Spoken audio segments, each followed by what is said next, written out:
Peter Weedfald, thanks for joining me.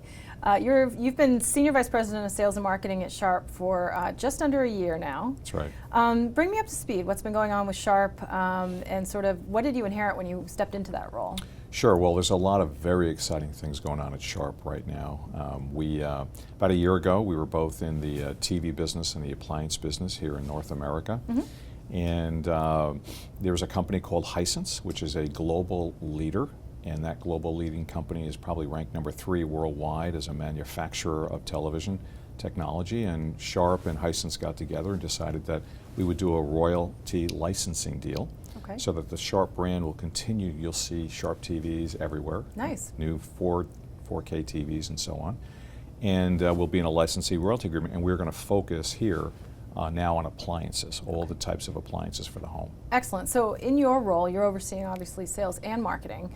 I understand actually back in 2012, the company completely eliminated its Marcom department in all positions within, including the CMO role. Talk a little bit about that history, just touch on it, and sort of how that's informed how you are approaching sort of this combination of oversight of sales and marketing now for Sharp. I'm sorry, I'm naive about what happened in 2012. Absolutely. It's ancient history now, but certainly there's a precedent. Yeah. But I think that the go-forward position on it is that marketing is not a solitary art form, and sales is not a solitary art form. So if you can congress and reconstitute the organization so that sales and marketing literally become one organization, the marketing department understands that they're in sales, the sales department understands they're in marketing, now we're starting to breathe and live in what we call the post-digital economy. Sure. And the post-digital economy, basically respecting the cloud, and what Jeff Bezos has done an incredible job at Amazon, it is ubiquitous. It is 24 hours a day, ambient, sales, marketing, buy the product, here's the reviews, here's the price, go. And so if you're not thinking about combining them in this new, again, post-digital economy, then you're going to have a hard time performing. Sure, and that's right in line with what all marketers are talking about these days about eliminating silos and really creating sort of having the whole company actually be, have every employee feel like they're brand stewards, have them feel like they understand the marketing.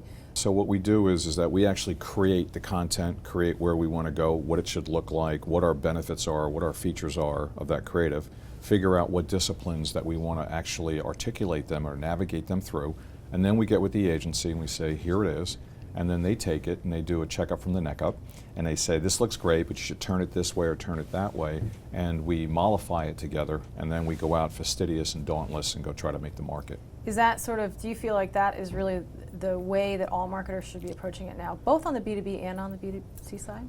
I believe that the core responsibility of every chief marketing officer, every CEO, every CTO, everybody in the legal department and sales and marketing, their number one responsibility is creativity. Creativity and imagination will allow you to escape the predictable. The predictable is you just spent $10 million on a campaign and you did not get the return on investment that you needed. So I believe that the chief marketing officer and the, I'll call them the chief sales officer, should be uniting to build how are we going to talk to the customer, whether it's in an advertisement, whether it's going out to knock on a door, whether it's in an editorial roundtable.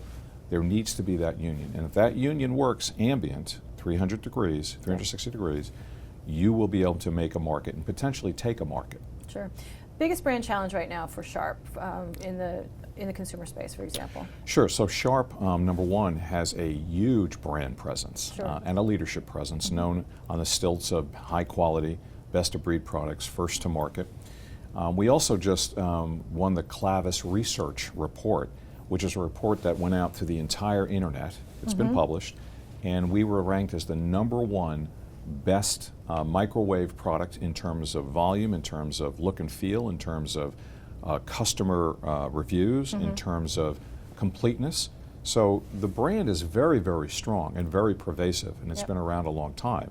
So now our goal is to exercise the brand. There's a difference between being brand dormant and going on the brand offense.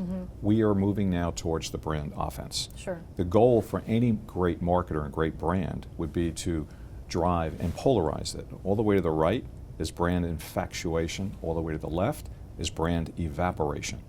The cynosure of that is driving the business and turning your products through supply chain management and having consumers be willing to pay a few extra pennies for your brand, your product, your discipline, your services, your quality than your competition, and we're right on track to get that done.